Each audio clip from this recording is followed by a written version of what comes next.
Este programa es clasificación A, contenido apto para todo público.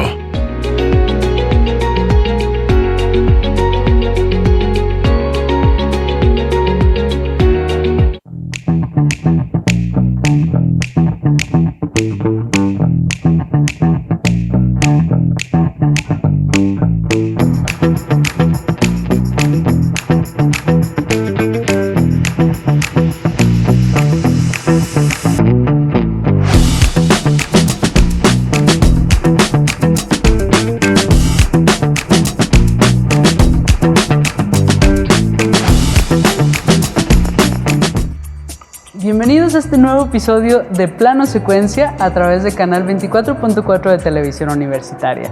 El día de hoy voy a hablar con ustedes de algo de lo que se está hablando mucho en el cine, que justo es la película La Odisea, pero la versión de Christopher Nolan.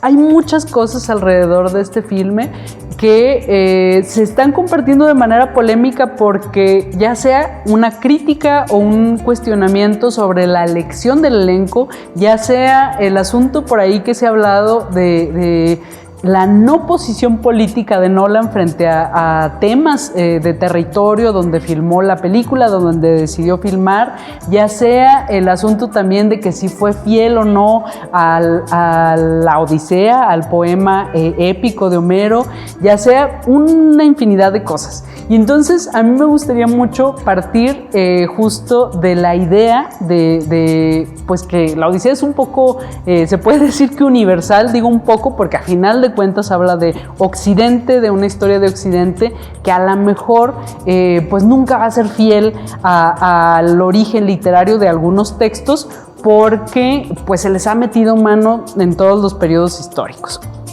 Entonces, pues partiendo un poco también de ahí, podemos ver que Christopher Nolan tiene licencias, se puede decir poéticas, para hacer la versión que se le dé la gana, porque a final de cuentas él parte pues de un texto que a su vez es una traducción, y una traducción siempre va a implicar un cambio por ahí de paradigma, un cambio, una visión de quien hace la traducción del texto original. Que por cierto, la traductora de la versión que utiliza Christopher Nolan está enojadísima con la película, no le gustó para nada la película. Dice ella que es una película que le falta política y que le falta como que un pensamiento crítico. Dice ella que es una versión que se queda muy corta de la traducción que ella hace de la Odisea. Y bueno, partiendo de aquí también me parece muy interesante señalar que esta película, algo que se le ha cuestionado mucho a Christopher Nolan es, mucha gente por ahí dice que es un elitista del cine, un elitista cinematográfico, porque la película sabemos que está pensada para una pantalla muy específica, que justamente va a ser en IMAX, pero con cierta medida que no hay en todos los países del mundo. Muy pocos países, creo que son 4 los que tienen este tipo de pantalla, y México no es uno de ellos, por supuesto. Implica que veas la película en una versión recortada, que por supuesto no le hace justicia para nada a la versión que está haciendo Nolan. Pero sabemos que Christopher Nolan ya había hecho esto con otros filmes, no es algo nuevo, también ahí es muy importante rescatarlo, no es algo que se le ocurrió apenas, sino que ya lo ha venido haciendo en cosas pasadas, y creo que tiene que ver más, no sé si esto sea una justificación o no, pero creo que tiene más que ver con los intereses de Nolan respecto al cine, o sea, como espectador. Creo yo que algo muy interesante de Nolan es que a lo mejor este capricho que muchos pudieran pensar que es un elitismo, tiene más que ver con las películas que a él le gustaría ver que se hicieran, que a lo mejor a él le gustaría ver proyectadas, y que hasta el momento pues sabemos que no todos los lugares tienen esas condiciones. A mí me tocó verla en una sala de cine, por ahí hablábamos en producción, sí, había como una diferencia de verla en su totalidad o verla como la pudimos ver en el cine. Y pues sí se ve como una versión recortada, ves la imagen como si le faltara algo, le faltaran partes, fragmentada, pero pues justo también la disfruté mucho. Y algo, ya dije por ahí que sí la disfruté. Algo que me pareció muy interesante también de esta película, como ya les había comentado en el episodio pasado con Backrooms, es que luego disfruto mucho escuchar a las personas hablar en la sala de cine de lo que está pasando, de lo que están sintiendo. Escuché gente en la sala de cine bostezando a propósito, como para que los demás escucháramos que estaba aburridísima. Escuché gente diciendo qué aburrida está muy larga. Escuché gente también, sobre todo hombres, me pareció muy interesante, que la disfrutaron mucho, que decían que era la película que se merecían, que ya hasta que por fin habían hecho algo como eso. Escuché risas, escuché muchas cosas. Entonces me parece interesante porque a final de cuentas la película está dando de qué hablar, la película está generando una reacción, una expectativa, y creo que eso siempre va a ser bueno. Entonces ya de ahí le damos un acierto a Christopher Nolan. En cuanto a la versión, algo también interesante, hace poco creo que ayer leí una nota de una TikToker que están funando ahorita horrible porque se dedica a recomendar literatura. Se dedica a recomendar libros, y la pobre se le ocurrió decir que La Odisea es un libro que se desprendió de la película. A ella se le ocurrió decir que es un libro reciente y que a partir de las películas que hay, como que se hizo ese poema. Y sabemos que es un poema que es muy antiguo, entonces ya se imaginarán el linchamiento mediático que hay ahorita, porque pues la acusan de tonta, de ignorante, de no saber que es un poema muy antiguo. Pero a mí me da para hablar de lo siguiente con ustedes.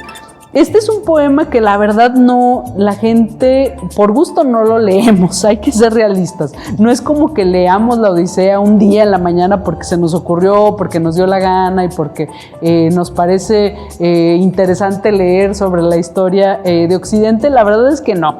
Yo por ahí platicaba en producción que a mí me tocó leer la Odisea en la escuela, en la unidad académica de letras, en la licenciatura en letras, por obligación. Me tocó leerla como tarea, y en un inicio para mí fue, voy a decirlo de manera muy honesta, un tormento.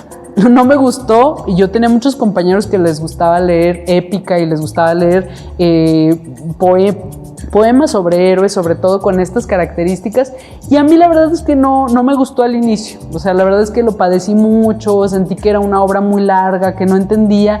En primera, las traducciones. Yo tenía una versión que justo sí estaba en verso, y entonces me resultó muy complicado leer como poema aquello, porque yo quería leerlo como una historia en prosa. Hay esa diferencia en la literatura entre el verso y la prosa, porque el verso requiere cierta musicalidad, cierto ritmo, cierto tono para que puedas disfrutar, y la prosa pues justo es lo que se lee como una historia, con una secuencia, se puede decir, normal, ¿no? Como un cuento, como una novela. Y entonces en ese primer enfrentamiento para mí fue muy complicado. Ya luego me tocó releer la obra y verla de otra manera. Ya la disfruté distinto, porque ya entendía, por ejemplo, la linealidad, cómo aparecían los personajes, cuál era como el interés del poema, ¿no? Que justo es hablar pues de un periodo histórico, que justo es retratar los valores también que había en ese momento, o que se buscaban, pues se puede decir que reformar en la sociedad. Entonces el poema tenía esa característica como de buscar una influencia social, buscar se puede decir que hasta una identidad en los ciudadanos, ¿no? Cómo se debe sentir un héroe, cómo se debe sentir una esposa, cómo se debe sentir a lo mejor un ciudadano aparentemente común, que debe ser leal a ciertos dioses, a ciertas condiciones de vida.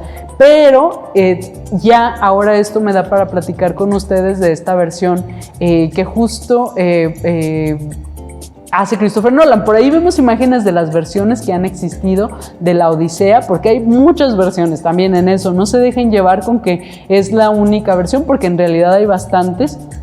Una que hablamos que fue muy vista por todos porque se puso mucho tiempo en Canal 5, por ahí en televisión abierta, fue una versión del 54, que fue una versión con Kirk Douglas, que fue una versión que vimos la mayoría de las personas. Generacionalmente nos tocó que esa película salía todos los fines de semana en televisión abierta y pues nos tocó verla. Pero si analizamos, igual les digo, todas van a tener se puede decir que un desfase con el poema. Ninguna va a ser así como que la versión más fiel al poema, porque les digo, pues también del poema hay muchas versiones. Que igual una recomendación es que si les interesa leer esta épica, si les interesa leer la Odisea, por ahí busquen la versión de Gredos, que es una versión muy interesante. Igual puede ser la de, que ahorita se me olvida el nombre, pero se los voy a pasar ahora mismo, pero que justo es uno de los autores más interesantes, a mí me parece, para hablar de este tema, que va a ser Gual, un autor español que justo hace una versión, ahorita se las comparto. Es Carlos García Gual y tiene una versión para Alianza Editorial muy interesante. También pueden leer esa, que yo creo que es muy recomendable. Y bueno, ¿qué pasa con esta película? Como les digo, he leído muchas quejas de la gente, y sobre todo quejas también muy interesantes, tienen mucho sentido, sobre la falta de poesía, por ahí lo he leído así, y la falta de la presencia de los dioses en la película. Si algo tenían otras versiones, era una presencia muy grande de el mundo fenoménico griego de la antigüedad clásica, donde está la presencia, por supuesto, espiritual de los dioses y también de otras entidades en las versiones cinematográficas. Y en esta versión de Christopher Nolan, es verdad, no hay eso, pero por ahí yo tengo así como que una lectura que me gustaría compartirles el día de hoy sobre esto, que es muy personal. Pudieran decir cuando la vean, se equivoca, no me gusta lo que dice.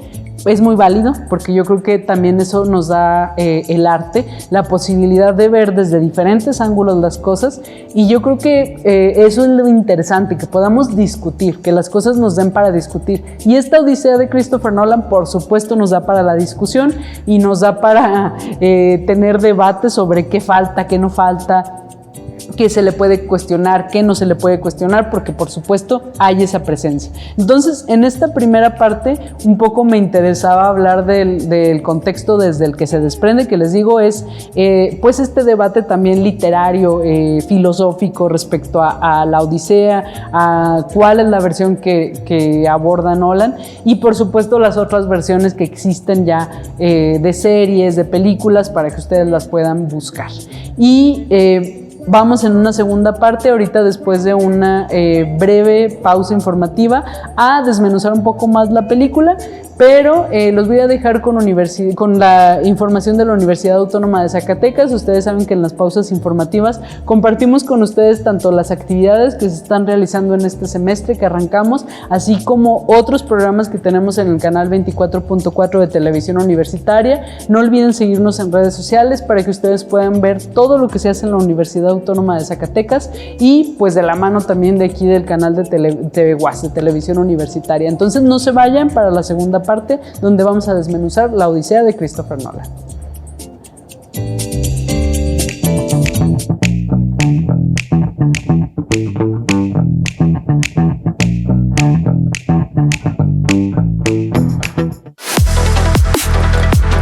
Adéntrate al fascinante mundo de la ingeniería, ciencia y tecnología, de la mano de expertos en la materia. Disfruta de entrevistas, análisis y debates.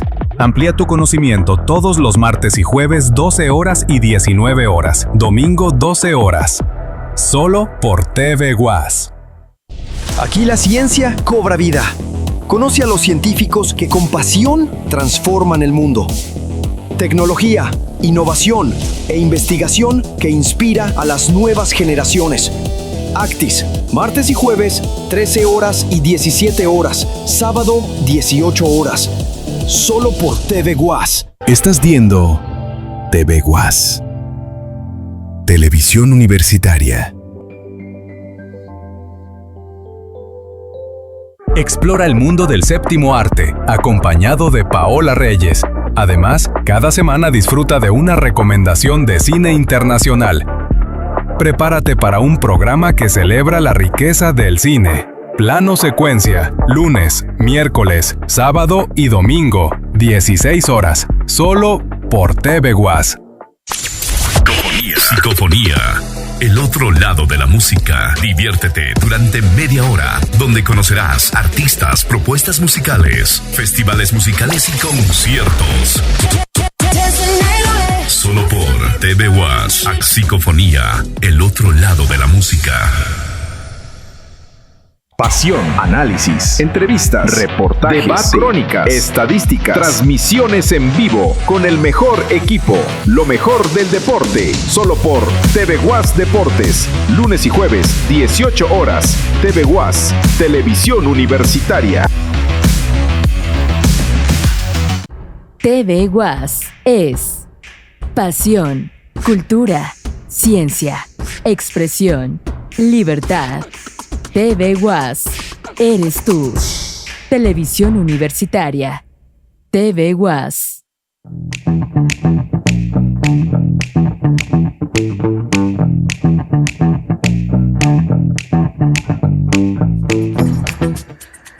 Estamos de regreso en esta segunda parte para lo que les digo, desmenuzar La Odisea de Christopher Nolan. Bueno, aquí en Plano Secuencia nos interesa mucho compartir con ustedes todo lo que se está estrenando sobre cine.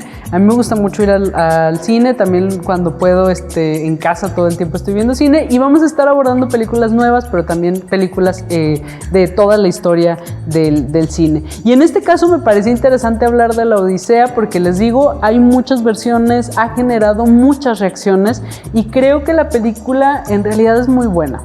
Ya les adelantaba un poco que a mí sí me gustó, pero que ha habido muchas lecturas que yo creo que son muy válidas respecto a que a mucha gente no le gustó. Algo que se está viviendo en este momento, ya lo hemos comentado también aquí en Plano Secuencia, es pues una vuelta al ultraconservadurismo. Lo sabemos, no es algo nuevo, no es algo que no sepamos, y sabemos que esto, por supuesto, va a tener una implicación en las lecturas de los dispositivos que surjan en el arte, en la política, en la sociedad. Y yo creo que una lectura que se le ha hecho a la película de La Odisea, pero muy débil, muy limitada, es el elenco que eligieron. Por ahí había una lectura muy negativa respecto a que se eligiera a una Helena negra, por ejemplo. Cuando sabemos que para el periodo clásico que se está abordando en el poema, hay gente, al menos en Grecia, de todas las partes que rodean Grecia. Entonces, ahí la diversidad de colores de pieles, pues yo creo que era mucha. Y hay una lectura también muy, muy fuerte respecto a que si eligieron a Elliot Page, ahora se llama así, para un personaje cuando es una persona trans, pero yo creo que Elliot hace muy bien el personaje, no hay como una relación con que si es una persona trans o no, realmente ni siquiera te das cuenta de eso, hace un personaje muy digno y creo que también ahí pues es un poco pues un acierto de Nolan elegir a personas diversas dentro del elenco, porque les digo, pues también una Helena negra no creo que sea algo extraño dentro del contexto histórico del poema. Y algo que a mí me pareció muy genial dentro de la película, y ya había platicado con ustedes que había hecho esa lectura, es la percepción que hay sobre la extranjería, sobre el extranjero en este filme. Hace unos días yo había compartido con ustedes en otro programa que tenemos por aquí de difusión filosófica que se llama La certeza del pastel, que yo estaba leyendo a Julia Kristeva, una filósofa y teórica muy interesante de este tiempo, que tiene un libro que se llama Extranjeros para nosotros mismos. Entonces a mí me resultó muy interesante ver La Odisea un poco en relación a ese libro, porque en Extranjeros para nosotros mismos Julia Kristeva se dedica a rastrear cuál es el origen del concepto de extranjero, porque nosotros pensamos que extranjero es como que alguien que viene de otro lado, ¿no? Alguien que viene de fuera.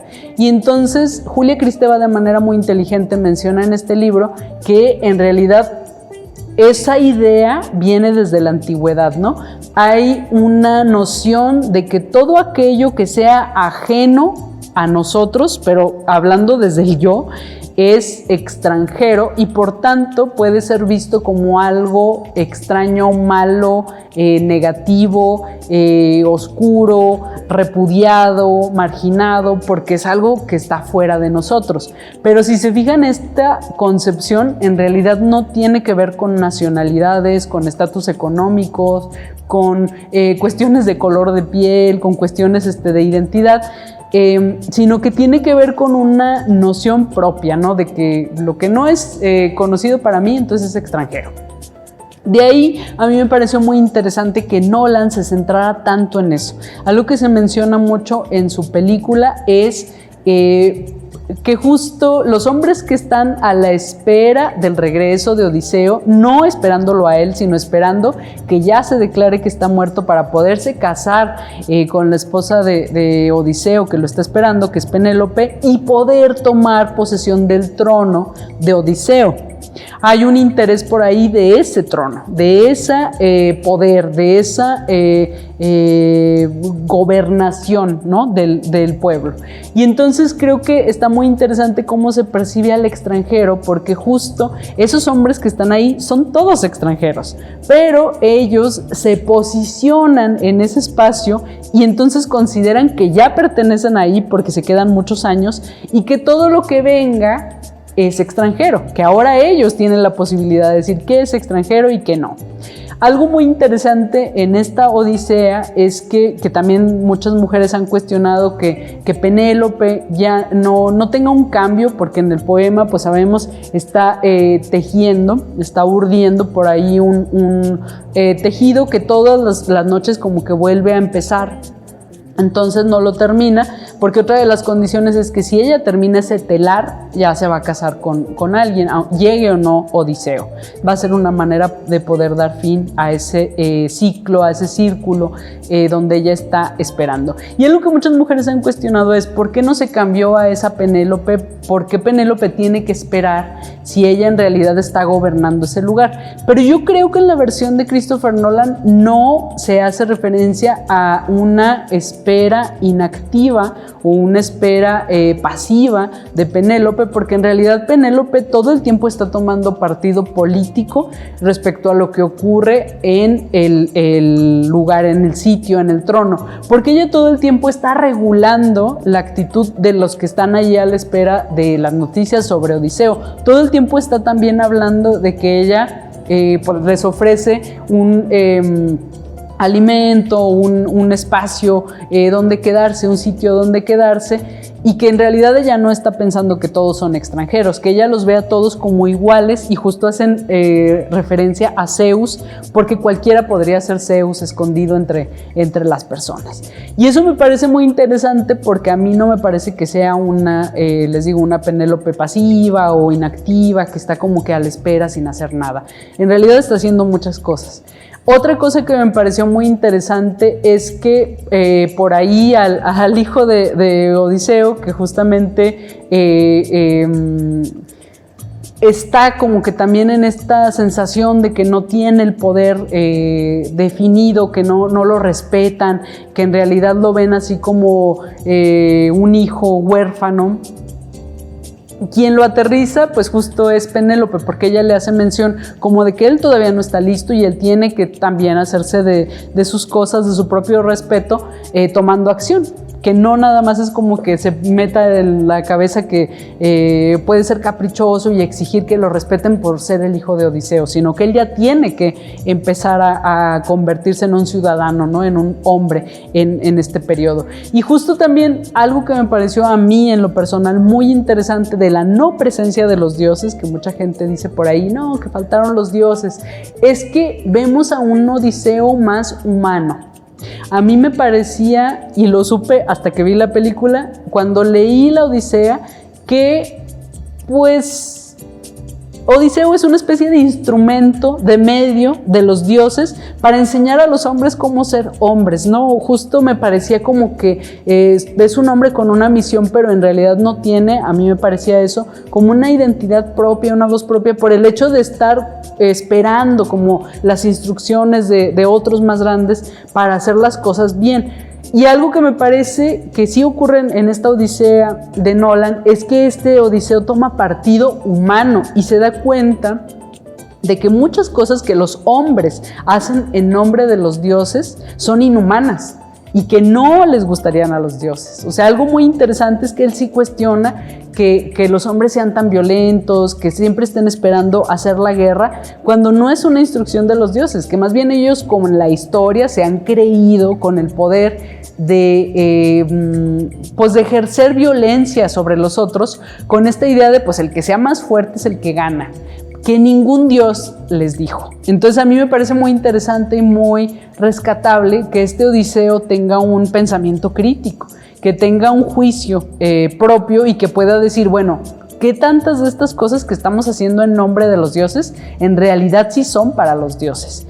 Porque en realidad muchas de estas cosas las hacemos por gusto, por placer, por un interés propio. Entonces, cuando él empieza a cuestionar esto, a mí me parece muy, muy interesante, y les digo algo que yo no había visto en el poema, porque me parece que él sí se cuestiona que las cosas a final de cuentas se hagan por placer o por satisfacción propia, que es algo muy egoísta, individualista, y que justo a mí me hizo pensar, bueno, luego pensamos que el hombre de este tiempo, que el hombre de la posmodernidad es egoísta, es individualista, que no trabaja en colectivo, pero a lo mejor sí había esas preguntas desde la antigüedad, o sea, cómo muchos hombres a final de cuentas usan su poder para solamente engrandecerse ellos, para pasar a la historia a ellos. Y algo que me gustó es que justo el Odiseo de Nolan no busca pasar a la posteridad y ser el héroe recordado por todos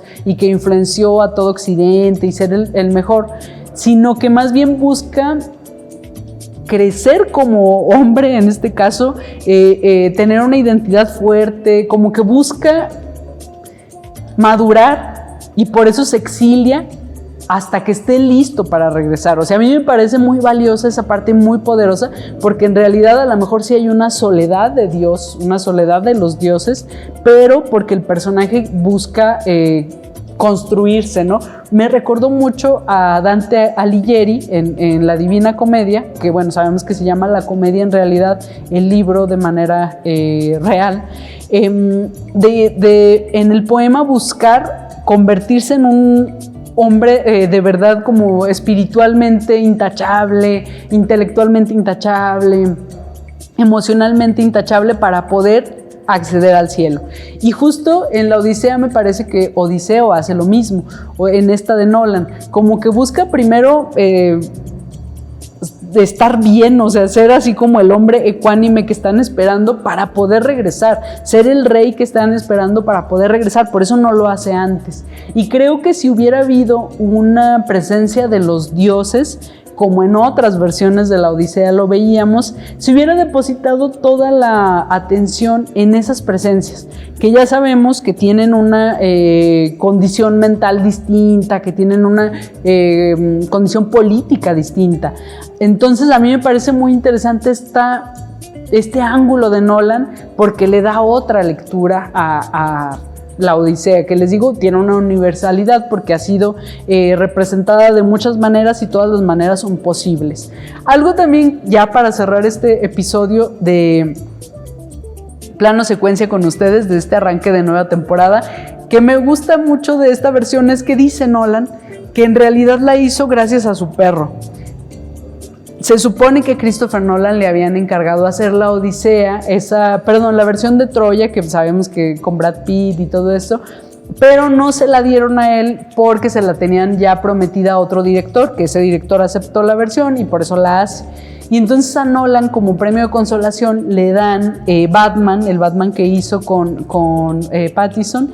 Y justo él se quedó enganchado con la Odisea porque leyó el poema, leyó la versión que les digo que es una traducción de una autora por ahí, si mal no recuerdo, inglesa, y él se quedó enganchado con esa versión y dijo, pues tengo que hacer una película de esto, y él se tardó muchos años en caer en cuenta que sí la quería hacer, ya por cuestión personal, y se supone que la hace por su perro, porque él tiene un perro en la vida real, Nolan, que justo sus hijos ya adultos dejan la casa y dice él que él pierde el sentido de su vida, pero en la medida en la que fue cuidando de ese perro que adoptó y ese perro también fue cuidando de él, se dio cuenta de que siempre iba a estar ese perro esperándolo en casa y le recordó mucho a Argos en la Odisea.